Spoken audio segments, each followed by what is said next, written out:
milho dá panos para manga, mas antes de encerrarmos esse episódio, nós vamos colocar na conversa o nosso convidado, Mark Ruby, que é doutor em antropologia biológica e professor da Universidade Estadual de Ohio, nos Estados Unidos. Muito obrigada, Mark. Tudo bem?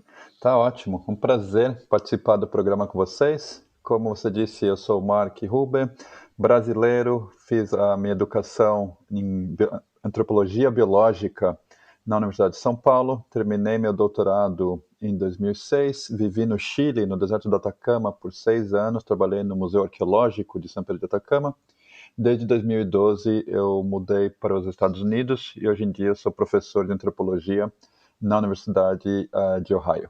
Mark, qual é a importância de um cereal como o milho para o desenvolvimento dos povos originários das Américas? Você vê a importância do milho, porque o milho hoje em dia a gente acha que o milho foi uma das primeiras plantas a ser domesticadas. Foi domesticada no México, né, a partir de uma gramínea, de uma grama, o teocinto, que não parece um milho, na verdade valeria para quem está escutando ir no Google, né, e buscar o milho ancestral para ver quão diferente o milho ancestral é. Mas a prática de domesticação é essa prática de conhecer os ciclos das plantas, conhecer então o processo de como criar e cultivar as plantas, e esse processo de seleção artificial. Né? Cada vez que você colhe plantas, você vai escolher as sementes que são mais interessantes para você, plantar e criar uma nova geração, e com isso você gera uma alteração rápida do tipo da planta em si mesma. Então, começando numa gramínea que era muito pouco nutritiva, você cria o milho, que é uma das comidas vegetais, um dos cereais mais importantes, não só nas Américas, mas a nível mundial. Para que o nosso ouvinte tenha uma ideia da complexidade desse processo, Mark, quão difícil pode ter sido para o homem mesoamericano criar o milho, por assim dizer, desde uma espécie de graminha como o teuzinto? Claro, esse tema da complexidade da domesticação é em si mesmo muito interessante, porque toda vez que a gente pensa em domesticação de plantas, né, a gente pensa que vem um grupo de pessoas e essas pessoas descobriram que se você plantar sementes, essas sementes crescem e faz o processo de seleção que eu estava mencionando, né, tipo na primeira pergunta que você fez. Mas é muito mais do que isso, é uma mudança social, porque o conhecimento de você saber que ao jogar uma semente, a semente cresce, não é muito complexo. Né? É fácil de você observar, e todos os grupos caçadores-coletores no planeta conhecem os ciclos da natureza, conhecem os ciclos, né, de regeneração e crescimento, etc. A questão fundamental dessa complexidade de domesticação não está no conhecimento sobre plantio, está na interconectividade entre sociedades. No momento que você passa a plantar e você passa a depender do solo para criar alimentos, você precisa completar a sua dieta com intercâmbio com outras populações, com outros grupos que estão perto de você. O comércio é essencial porque você investe tanta energia. Uma das grandes vantagens da agricultura é que você investe energia num pedaço de solo e você gera muito mais alimento do que você consegue consumir, mas é alimento de pouca variedade. Né? Caçadores-coletores têm uma dieta muito mais diversa, porque você tem acesso a muitos tipos de frutas, animais, a mel e outros recursos. Né? Agricultores vão ter uma dieta muito restrita. Então, um dos grandes desafios para você adotar um estilo de vida agricultor é estar numa situação onde existe conexão entre diferentes grupos sociais. Essa conectividade que é a chave de processo de domesticação, e é por isso que a gente acha que demorou tanto tempo para os seres humanos fazerem essa transição de caçadores-coletores à domesticação. Então, nas Américas, você precisaria ter já uma situação de suficientes grupos vivendo lado a lado em pisos ecológicos, em regiões ecológicas que são complementares, permitindo que os produtos criados numa zona são levados para outra zona e trocados, garantindo que você então cria uma sustentabilidade regional, mais do que uma sustentabilidade da família ou do vilarejo. Mark, por curiosidade, há algo em comum entre esses centros de domesticação das plantas? O que aconteceu nesses locais para que algo assim tão grandioso ocorresse? Não, mas exatamente, né? São grupos, são ecologias que são mais autossuficientes e grupos que são mais capazes de se manter sem ter que estar conectados. Não é coincidência que os grandes centros de agricultura, de domesticação de plantas no passado, acontecem em regiões que são montanhosas, onde você tem mudanças ecológicas muito rápidas com altitude em distâncias geográficas pequenas, né? Então você precisa caminhar pouco para mudar a ecologia muito. Então, populações vivendo em distintos pisos ecológicos estão geograficamente próximas, mas explorando pisos ecológicos muito distintos que são complementares. Então, o crescente fértil, o arroz na China, a batata nos Andes e o milho no México ocorrem em regiões de desnível topográfico, onde você consegue complementar dietas investindo esforços em distintos pisos ecológicos. O que a presença do milho há cerca de 9.000 anos na região amazônica pode revelar sobre a dispersão populacional no continente? Claro, né? Todo mundo todos os grupos nativos americanos da América do Sul vieram da América do Norte, né? Entre 20 e 15 mil anos atrás. Mas a presença do milho na Amazônia em 9.000 anos mostra a dispersão dessa ideia, né? Desse novo estilo de vida. Somos horticultores, somos agricultores, somos capazes de sustentar grandes populações a um preço, que a gente pode conversar do preço da agricultura mais para frente, se você quiser, porque a agricultura não vem como a solução de todos os problemas da humanidade. Na verdade, a agricultura traz muitos problemas consigo mesmo. Mas a gente pode falar disso um pouquinho mais adiante. Mas mostra, então, que essa ideia, essa nova cultura de depender do milho, de complementar sua dieta com o milho cultivado, viajou antes de 9.000 anos atrás, da América Central para a Amazônia, para a América do Norte, e vai chegar nos Andes depois, né, tipo na Bolívia, no Peru, no Chile, vai chegar também lá por volta dos 5.000, 6.000 anos atrás em si mesma. O que é interessante nesse caso é que mostra já um processo de domesticação bastante avançado, porque para o milho chegar na Amazônia, o milho tem que sobreviver regiões onde o milho original, o teossinto, não cresce bem. Né? Você tem que sair desse clima de altitude que é semitropical, quase temperado, onde está o teossinto. Você tem que sobreviver por regiões tropicais, de muita umidade, de muita temperatura, onde essas gramíneas não crescem bem, para ser capaz de ser levado para a Amazônia, né? Ou para os Andes depois. Então, é um processo que leva tempo para acontecer, porque você precisa do milho estar suficientemente adaptado, suficientemente selecionado para sobreviver em ambientes onde ele originalmente não sobrevivia. Como ponto de comparação, o arroz e o trigo na Europa e na Ásia, o conhecimento trafega muito mais fácil, muito mais rápido entre a Europa e a Ásia, porque a Europa e a Ásia estão no mesmo nível de latitude, então é mais fácil de você pegar um cultivo que cresce na Europa e ele vai crescer em todos os pontos entre a Europa e a Ásia. Na América, porque a América tem um eixo vertical que vai contra as latitudes, você precisa dessa domesticação transmitida muito mais lentamente, porque você precisa da adaptação progressiva desses cultivos. Mark, você levantou um ponto interessante que pouco se aborda e queria falar um pouco mais sobre ele. Quais são os problemas que a agricultura traz para as populações? Claro. Esse é um ponto bastante importante, porque a gente sempre pensa, quando a gente pensa no desenvolvimento das populações humanas, né, a gente sempre pensa nessa ideia de progresso. Quanto mais tecnologia, melhor a gente é. Quanto mais tecnologia, mais avançada a gente é. E não há dúvidas que a adoção do cultivo de plantas domesticadas é um dos grandes avanços tecnológicos da humanidade.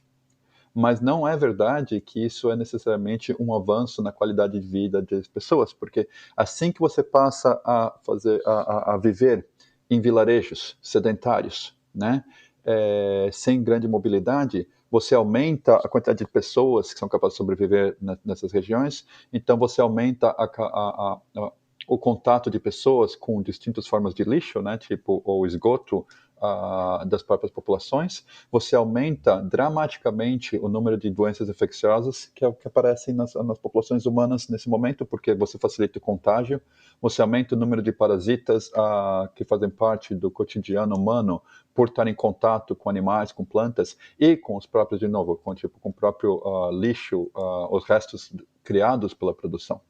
Então, com a adoção da agricultura ao longo da história do planeta, o que você vê é uma queda de qualidade de vida.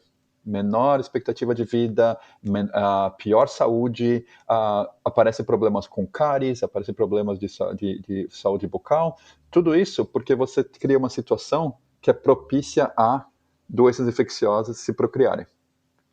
Mas porque a agricultura é tão eficiente em produzir comida e consegue sustentar tanta gente, ela acaba se expandindo como uma ideia, ainda que, do ponto de vista dos indivíduos, não necessariamente é algo que melhora a qualidade de vida deles. Grupos de agricultores tradicionais trabalham mais horas por dia do que caçadores-coletores, né? Tipo, eles têm uma carga laboral mais pesada também. Isso só vai mudar com a industrialização da agricultura, com o surgimento de fertilizantes, tudo isso no último século, né? Mas antes disso, é uma vida que é muito mais demandante do que a vida de caçadores-coletores. Porém, é uma vida que é que sustenta grandes números. Então você cresce essa ideia por permitir grandes populações existirem no tempo, não porque você está melhorando a qualidade de vida, mas porque você consegue sustentar mais gente. Então, sustentar mais gente não é a mesma coisa que melhorar a qualidade de vida ou o progresso humano, né? E acho que esse é um ponto importante para a gente sempre discutir e pensar a respeito. Mark, qual é a importância de se preservar a diversidade genética dos cultivos? Vou fazer uma série de provocações, porque eu acho que essa é um tópico de intenso debate, né? Mas a importância óbvia e clara disso é de manter a diversidade biológica e genética de todos esses produtos, porque alimentos, plantas domesticados, quando são muito homogêneos, né, eles são muito vulneráveis a doenças, a pragas, a problemas que podem causar grandes problemas de fome, e historicamente foram problemáticos, né, na história de desenvolvimento de grandes sociedades humanas. O exemplo que vem à cabeça agora é que é muito interessante que, por exemplo, quando os colonizadores europeus, tentaram introduzir a batata na Europa, tiveram muito problema porque pensava-se que a batata era venenosa. Então, acho que foi o rei da Suíça, teve que sair em público, comer batata perante seus súditos, para provar para as pessoas que a batata não era venenosa. Poucas décadas depois disso, a batata virou um dos alimentos mais importantes, a ponto de que a Irlanda dependia basicamente de batatas. E você tem uma praga que ataca as batatas aí no século XIX, em 1800 e quebrados, que causa a perda de mais da metade da produção de batatas no país, causa uma das fomes mais impactantes na história da Irlanda, com milhões de pessoas morrendo de subnutrição porque não tinha acesso à comida por causa dessa sobredependência da batata. Então, manter esses cultivos originais, manter essa diversidade genética é uma maneira de você se resguardar contra problemas e doenças que a gente não consegue prever, que podem estar atacando e afetando esses cultivos que são super homogeneizados hoje em dia pela sua produção industrializada de produtos agrários. O problema é dar espaço para isso, né, e dar valor. Eu acho que uma das coisas que pode sair, que é muito importante desse podcast, dessa discussão, é que a gente reconheça como sociedades o valor dessa diversidade genética de cultivos e que a gente faça um esforço consciente de não perder diversidade, de não perder a história desses cultivos e de não chegar a um ponto onde a gente está comendo muito poucas variantes de alimentos que são muito nutritivos, pelo menos do ponto de vista de calorias, né? Às custas de não ter acesso, ou de ter perdido, ter causado a extinção de vários desses cultivos que poderiam e que podem nos proteger de pragas futuras. E por que é tão importante estudar hábitos de consumo do passado? Ele tem alguma coisa a nos dizer sobre nós mesmos aqui no presente e, quem sabe, até do nosso futuro? Se você olha para o passado, o que você vê é que existe uma grande diversidade de diversidade humana, não só em termos da nossa natureza e na nossa biologia, né, mas tem uma diversidade humana em termos de como que a gente resolveu problemas, como que a gente chegou aqui. Que nem a gente falou, você pode pensar na agricultura como nas grandes inovações humanas, mas é uma inovação que vem com o seu preço, né? Você pode também considerar que a agricultura foi desenvolvida independentemente em 10 lugares diferentes. São 10 sociedades que nunca estiveram em contato, chegam mais ou menos aos mesmos resultados, né? A importância de domesticar.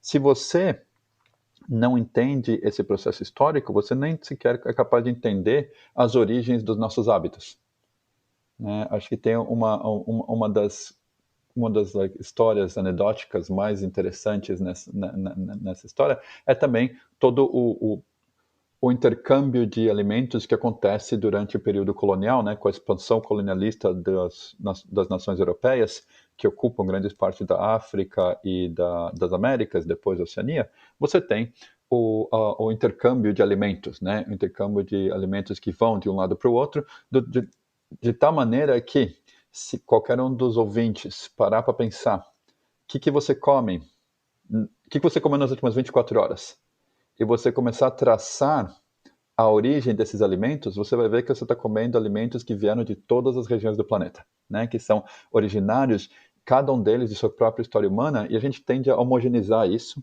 e homogeneizando isso, a gente tende também a perder um pouco da diversidade, da riqueza da história em si. O milho, por exemplo, nas Américas é algo muito interessante, né? O berço do milho é no México e existem centenas de variedades de milho consumidos no México. A riqueza genética do milho existe no México em si mesmo. Porém, com essas grandes práticas de grandes cultivos, com políticas econômicas também de intercâmbio, de vendas internacionais, né, etc., e a predominância de grandes países como os Estados Unidos na produção do milho, o que você tem, o que aconteceu muito no México recentemente, é a perda dessa diversidade genética, a perda dessa diversidade biológica, porque o México tem importado muito milho dos Estados Unidos em função de acordos econômicos comerciais, né? Você diminuiu, na verdade, o número de produtores mexicanos no México de 1990, número de produtores de milho no México, produtores tradicionais de milho no México, diminuiu de mais de 5 mil pessoas, mais de 5 mil produtores registrados em 1990 para menos de 3 mil em 2000. Né? Então você tem a perda de mais da metade das pessoas que eram produtores de milho tradicional no México, não são mais capazes de produzir isso porque eles não são capazes de competir com os grandes mercados. Grandes mercados que são mercados de variedades pouco diversas, muito alteradas, e que com isso você perde, então, a produção desses milhos ancestrais, né, a produção dessa diversidade. Então, a importância de estudar o passado, para voltar à pergunta, é essa importância de entender o que a gente está perdendo com as decisões que a gente faz.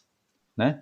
Todas as decisões que a gente toma como sociedades humanas tem consequências boas e más. E a gente tende a focar muito nas consequências boas, né? E a gente nunca pensa direito nos custos que a gente tem pagado por causa disso.